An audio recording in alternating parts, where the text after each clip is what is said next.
स्वयंपोषी पोषण, autotrophic nutrition और विषमपोषी पोषण हेटरोट्रोपिक न्यूट्रिशन में अंतर देखते हैं। क्या फ़र्क है इन दोनों में?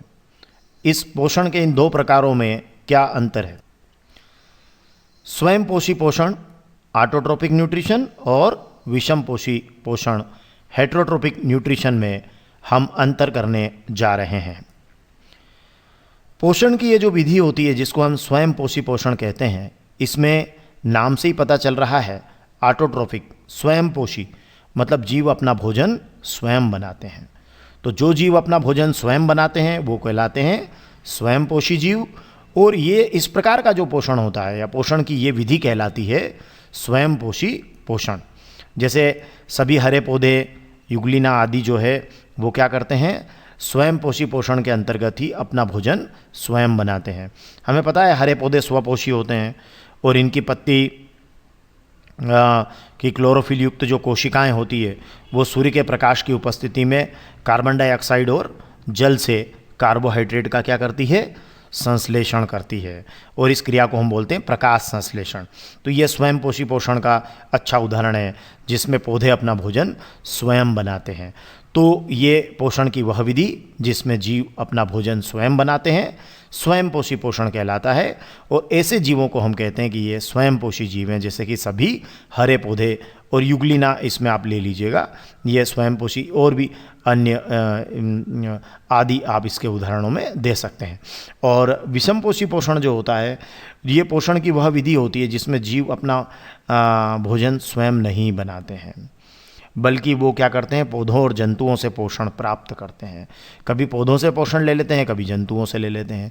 तो ऐसा विषमपोषी पोषण, ये जो पोषण होता है इसको हम बोलते हैं विषमपोषी पोषण। और ऐसे जीव जो है वो विषमपोषी कहलाते हैं। जैसे युगलिना को छोड़कर सभी जंतु, क्योंकि युगलिना को हमने इधर ले लिया है, अमरबेल और रेफ्लिसिया आदि जो है, चंदन भी आंशिक परजीवी है। तो ये ऐसे हैं जो हेटरोट्रोपिक न्यूट्रिशन या विषमपोषी पोषण प्राप्त करते हैं और विषमपोषी कहलाते हैं। जैसे कि यहाँ ये आप अमरबेल को देख रहे होंगे।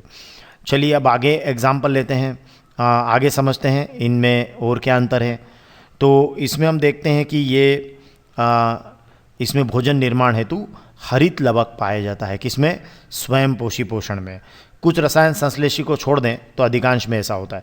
तो इसमें भोजन निर्माण हेतु हरित लवक पाया जाता है और इसमें भोजन निर्माण हेतु हरित लवक नहीं पाया जाता है। तो ये बहुत इंपॉर्टेंट पॉइंट हो जाएगा कि इसमें भोजन निर्माण के लिए हरित लवक होता है, इसमें भोजन निर्माण के लिए हरित लवक नहीं पाया जाता। मतलब इस प्रकार का जो पोषण है उसमें ऐसा होता है, हरित लवक पाया जाता है, इसमें हरित लवक नहीं पाया जाता है। फिर और महत्वपूर्ण है कि ये स्वयंपोषी पोषण को कौन प्रदर्शित करता है। जैसे हम कहते हैं ना सभी हरे पौधे, तो इस पोषण को प्रदर्शित करने वाले कौन है? हरे पौधे। तो उत्पादक कहलाते हैं। तो ये हो गए आपके उत्पादक। तो इसको जो प्रदर्शित करते हैं उनको हम कहते हैं उत्पादक। तो ये उत्पादक जो है वो आपका क्या करते हैं, स्वयंपोषी पोषण को प्रदर्शित करते हैं। और जो विषमपोषी पोषण है उसको प्रदर्शित करने वाले जीव कहलाते हैं उपभोक्ता। तो ये उत्पादक हैं और ये क्या कहलाते हैं? उपभोक्ता कहलाते हैं। तो ये जो पोषी स्तर में जो उत्पादक हैं ये स्वयंपोषी पोषण को प्रदर्शित करते हैं, और ये जो ऊपर के देखिए प्राथमिक, द्वितीय, तृतीय, ये उपभोक्ता हैं। तो ये आपके जो है ये क्या करते हैं, विषमपोषी पोषण को प्रदर्शित करते हैं। और इसमें यहाँ देख ही रहा है, ये पोषण स्तर में आप देख रहे हैं कि इस पोषण को जो प्रदर्शित करने वाले जीव है वो खाद्य श्रृंखला में कहाँ होते हैं? प्रथम पोषी स्तर पर होते हैं। उत्पादक ये प्रथम पोषी स्तर पर हैं। और जो छोटे मांसाहारी हैं, जो शाकाहारी हैं वो प्राथमिक उपभोक्ता हैं, वो द्वितीय पोषी स्तर पर होते हैं। और इसके बाद आप देखिए कि जो छोटे मांसाहारी हैं अर्थात जो द्वितीय उपभोक्ता हैं वो तीसरे पोषी स्तर पर हैं। और सबसे ऊपर देखिए ये बड़े मांसाहारी हैं अर्थात ये तृतीय उपभोक्ता हैं और ये चौथे पोषी स्तर पर होते हैं, अर्थात ये चौथे पोषी स्तर का निर्माण करते हैं। तो इस तरीके से पोषी स्तर में भी हम देखते हैं कि जो प्रथम पोषी स्तर है उस पर कौन है?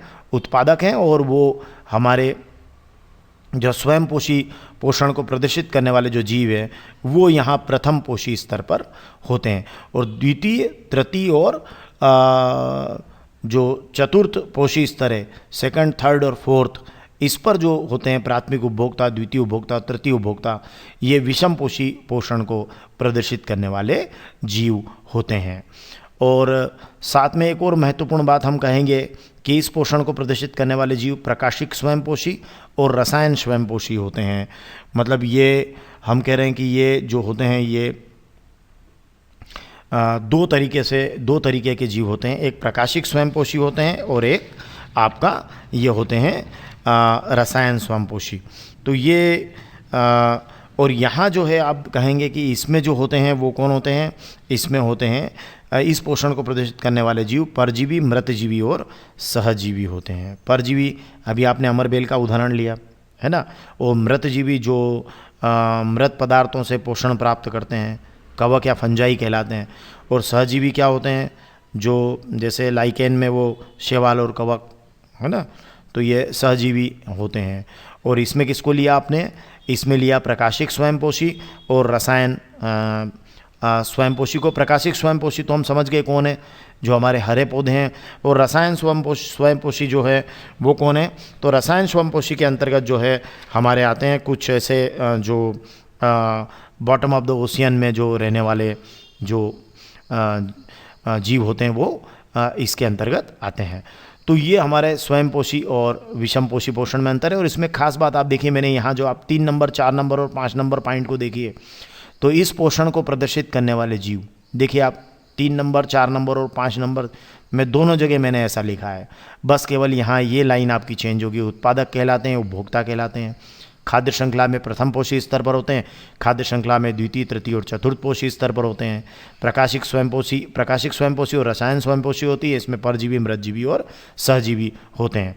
और अगर आपको केवल स्वयंपोषी और विषमपोषी में अंतर करने को आए तो आप इसमें बहुत अच्छे से लिख सकते हैं कि यहाँ देखिए ये सारे के सारे देखिए, ये स्वयंपोषी की डेफिनेशन हो गई है ना, इसमें हरित लवक होता है। ये देखिए, ये जो है उत्पादक होते हैं स्वयंपोषी, ये उपभोक्ता होते हैं। ये स्वयंपोषी की प्रॉपर्टी है। ये जो आपने ब्लू से लिखे हुए हैं सब, ये देखिए, ये यहाँ देखिए, ये सब ये स्वयंपोषी की प्रॉपर्टी है और इधर ये विषमपोषी की प्रॉपर्टी है।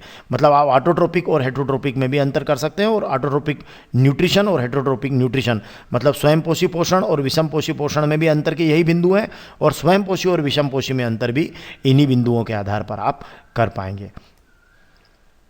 धन्यवाद।